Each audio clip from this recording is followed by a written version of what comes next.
बड़ी खबरों से अपडेट रहने के लिए सब्सक्राइब करें फाइटर न्यूज को और प्रेस करें बेल आइकन को। ठेकेदारों से 3,65,000 रुपए की रिश्वत लेने के आरोप में गिरफ्तार RSRDC के प्रोजेक्ट डायरेक्टर के घर की तलाशी में करोड़ों रुपए की संपत्ति मिली है।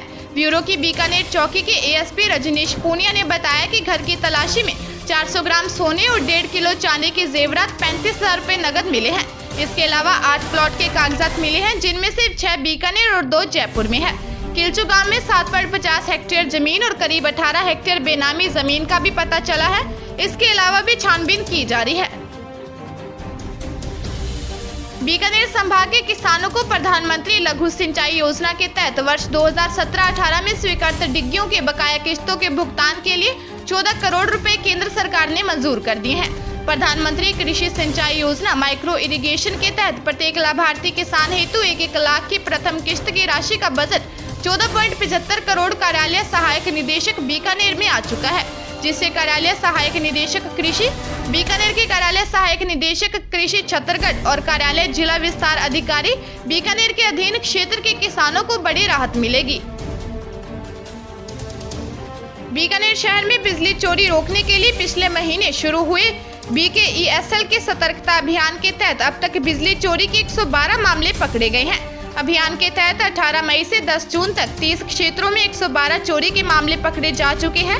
इन मामलों में करीब 17 लाख रुपए का जुर्माना लगाया गया है। उन्होंने कहा कि यही नहीं, शहर में बिजली के उतार चढ़ाव का मुख्य कारण भी बिजली चोरी ही है।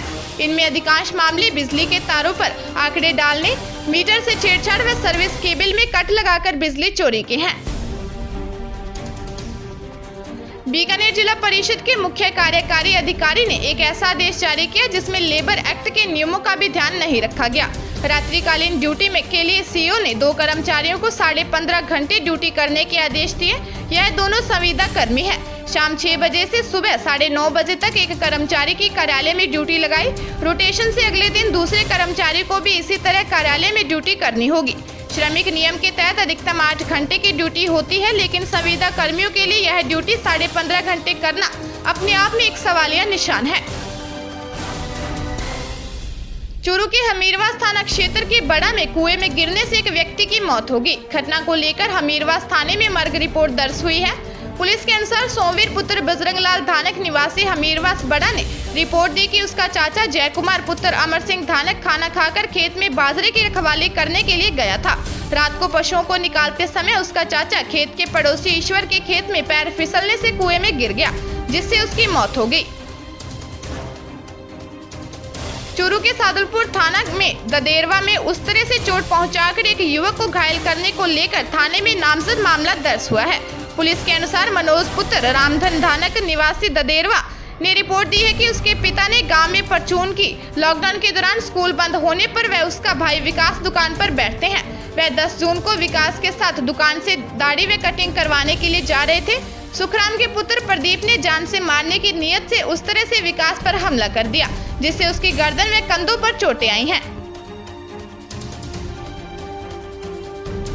चूरू 2 दिन से गर्मी व उमस के कारण लोगों को परेशानियों का सामना करना पड़ रहा है। सुबह से ही खिली तेज धूप ने पसीने छुड़ा दिए। दोपहर बाद आए बादल से उमस हो गई। फिर शाम को तेज हवा आने के बाद 5 मिनट तक बारिश हुई। इसके बाद बारिश रुक गई, लेकिन शाम करीब 5:30 बजे फिर बूंदाबांदी हुई और ठंडी हवा चली। 13 जून को एक बार फिर पश्चिमी राजस्थान के बीकानेर, चूरू, श्री गंगानगर और नागौर में हीट वेव की स्थिति रहेगी। 14 और 15 जून को फिर मौसम बदलेगा। जोधपुर पुरातत्व एवं संग्रहालय विभाग के अधीन प्रदेश के सभी स्मारक संग्रहालय भले ही पर्यटकों के लिए खोल दिए गए हों, लेकिन मुख्यमंत्री के गृह नगर के संग्रहालयों को पिछले 11 दिनों से एक भी दर्शक नहीं मिल सका है।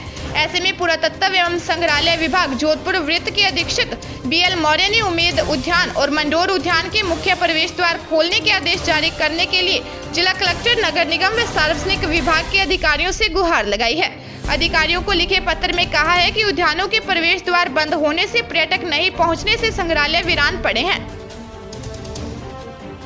जोधपुर हाईकोर्ट ने संविदा पर नियुक्त जिला लेखा प्रबंधक के APO आदेश पर रोक लगाते हुए पुनः वर्तमान पद पर ज्वाइनिंग करने का निर्देश दिए हैं। इस मामले में राज्य सरकार को नोटिस जारी कर जवाब तलब किया है। याचिकाकर्ता सतीश गुप्ता के अधिवक्ता ने कोर्ट को बताया कि गद्दों की खरीद में शिकायत सरकार ने कमेटी गठित कर जांच करवाई तो याचिकाकर्ता निर्दोष पाया गया। इसके बावजूद एनएचएम के निदेशक ने पुनः जांच का निर्णय लिया व याचिकाकर्ता को 3 अप्रैल को उपस्थित होने को कहा गया। लॉकडाउन के कारण उन्होंने जयपुर आने में असमर्थता जताते हुए अगली तारीख के लिए बोला, लेकिन सीएमएचओ श्री गंगानगर ने याचिकाकर्ता को एपीओ कर 22 मई को जयपुर भेज दिया। जोधपुर के सजनानियों की ढाणी में राजसव गांव कुंकड़ों की ढाणी में अज्ञात कारणों से आग लग गई। उस वक्त परिवार के लोग भाई के यहां गए हुए थे। आग की लपटें देखकर ग्रामीण मौके पर पहुंचे, लेकिन तब तक आग बेकाबू हो चुकी थी। चौपड़े आग लगने के कारण गैस सिलेंडर भी फट गया। घटना से परिवार बेघर हो गया है। वहीं लाखों रुपए का सामान भी जल गया। भोजासर पटवारी फूल सिंह ने बताया कि कुंकड़ों की ढाणी निवासी जोगाराम पुत्र मालाराम चौधरी के घर अज्ञात कारणों से आग लग गई। आग लगने से 3 झोपड़े, 2 बकरी के बच्चे, अनाज, कपड़े, पशु चारा, सोने चांदी के आभूषण, घरेलू कागजात, नकदी सहित अन्य घरेलू सामान जलकर खाक हो गया।